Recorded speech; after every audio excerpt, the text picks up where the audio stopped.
In a quiet suburb just outside of Cincinnati, Ohio, lived a 20-year-old young man named Ethan Brooks. While others his age were attending college or enjoying the freedom of youth, Ethan's reality was far different. Every morning before dawn, he woke up not to study or hang out with friends, but to head to Maple Ridge High School, where he worked as a janitor. Ethan's parents, Mark and Linda Brooks, were both seriously ill. His father suffered from advanced kidney failure, requiring regular dialysis treatments, while his mother battled severe rheumatoid arthritis that left her nearly immobile. Every dollar Ethan earned was spent on medications, doctor visits, and medical equipment. There was never enough, but he always found a way. Despite the hard labor and long hours, Ethan never complained. His uniform was old but clean, his smile tired but sincere. Teachers and students rarely noticed him beyond a nod, but Ethan found purpose in keeping the school spotless. It was his way of surviving and of keeping his parents alive. Then came the day everything changed. It was a warm Monday morning in May when Ethan's father suddenly collapsed at home. His breathing was shallow, his skin pale. Panic surged through Ethan as he dialed 911. An ambulance rushed Mark to Cincinnati General Hospital, and Ethan stayed by his father's side day and night. He slept in waiting rooms, skipped meals, and drained every last penny to pay for emergency treatments. 5 days later, his father passed away quietly at sunrise. Ethan didn't cry, not because the pain wasn't unbearable, but because grief had hollowed him too deeply. He buried his father in a small cemetery just outside of town, then returned home to comfort his grieving mother. 3 days after the funeral, Ethan put on his janitor uniform and returned to work at Maple Ridge High School.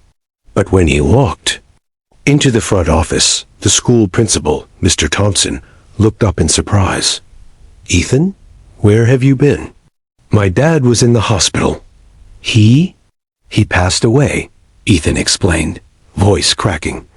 "I'm sorry for your loss," Mr. Thompson sighed, but his tone was firm. "You didn't notify anyone.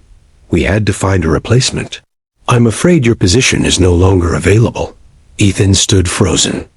The job he'd relied on for survival gone in an instant. There were no second chances, no leniency. Just a thank you and a closed door. He walked out of the school building with his head low, the sound of students laughing behind him like an echo from another world. Jobless, alone, desperate. Over the next week, Ethan searched frantically for work. He applied at grocery stores, gas stations, even construction sites, anywhere that might give him a chance. Every answer was the same. Sorry, not hiring. Then finally, a small family-run diner on the edge of town, Sunset Grill, offered him a job as a part-time waiter. The pay was minimum wage, barely enough to scrape by, but Ethan accepted. He needed it. His mother's prescriptions weren't going to pay for themselves. Working at Sunset Grill was nothing glamorous. It was a modest little diner located just off the highway in Hamilton, Ohio, serving breakfast platters, burgers, and black coffee to regulars and travelers passing through. The walls were lined with photos of vintage trucks and Elvis posters. The booths had red vinyl seats with small tiers, and the smell of bacon and fryer oil clung to the air like a warm old coat. Ethan wore a plain black apron and a name tag that read Ethan B. His shifts started at 7 a.m. and often stretched past midnight. He cleaned tables, took orders, delivered plates, and refilled coffee cups with a tired but polite smile. Most customers barely looked up from their phones or newspapers when they spoke to him. Every night, he walked home to a dim, quiet house where his mother lay curled on a couch with a heating pad on her knees.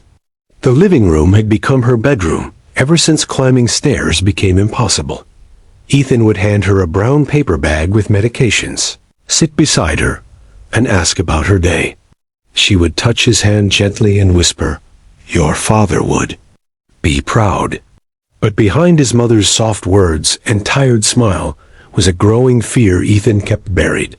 They were barely holding on. The rent was overdue, and the electric bill had a red warning on the envelope.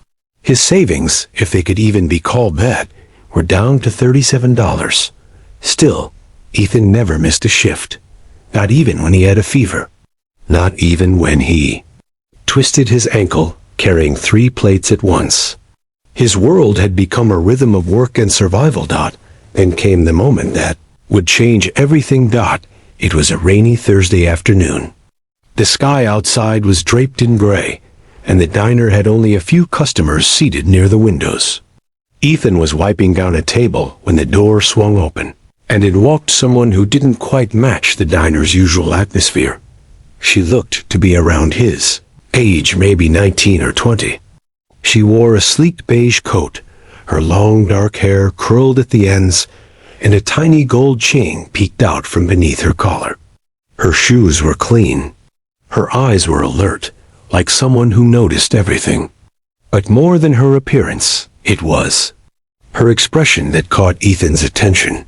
It was soft, a little lost, like she didn't belong to the chaos of the world outside. She sat in the corner booth. Ethan approached with a menu and a practiced smile. "Welcome to Sunset Grill. What can I get you?" She smiled back. "I'll have the chicken sandwich. No mayo, and a black coffee, please." "You got it," Ethan nodded, scribbling quickly on his pad.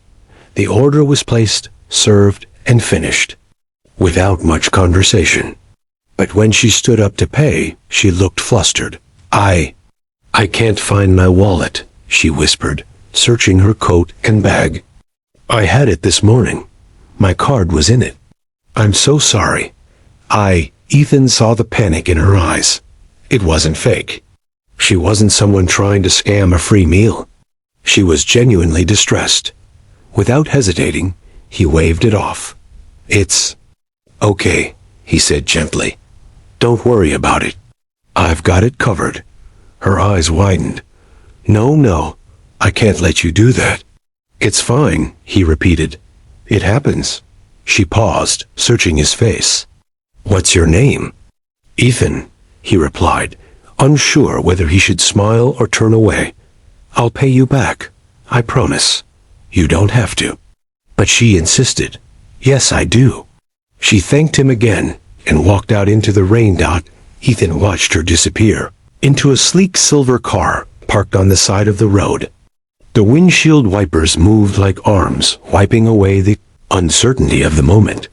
He didn't think he'd see her again, but the next day, just after noon, a black SUV pulled up in front of the diner. Out stepped the same girl this time, with someone driving her and another person holding an umbrella above her head. She walked directly to the booth she had sat in yesterday, but today her eyes were locked on him. "I told you I'd come back," she said. "I wanted to repay you." She extended a small white envelope, but Ethan raised his hands. "It's really okay. I didn't expect anything." She smiled. "I know.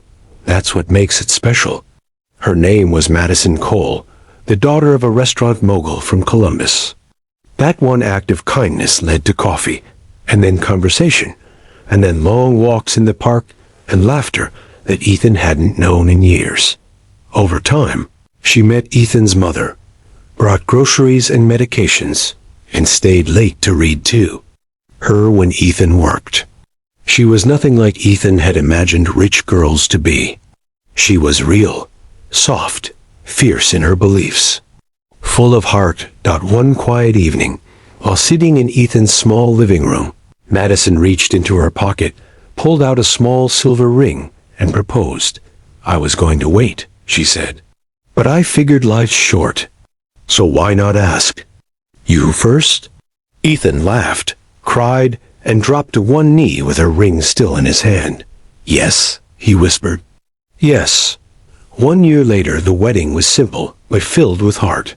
Held under a large oak tree at Madison's grandmother's farm near Dayton, Ohio, it had fairy lights strung across branches and guests who cried at every vow. Ethan wore a suit that didn't cost much, but fit perfectly. Madison wore white. With her hair tied back in a loose braid, Ethan and Madison now live in a modest home near the edge of town with Ethan's mom and their newborn daughter, Hope. Ethan went back to school, started studying online, and with Madison's help, opened a small cafe called The Stranger's Bill. Inside, there hangs one simple receipt in a silver frame, $9.50, the meal he once paid for someone who changed his life. Ethan often says he didn't do anything extraordinary that day, but sometimes the smallest kindness is where destiny begins. And that is the real secret of happiness. Give freely, love deeply, believe quietly, and watch the world give it all back.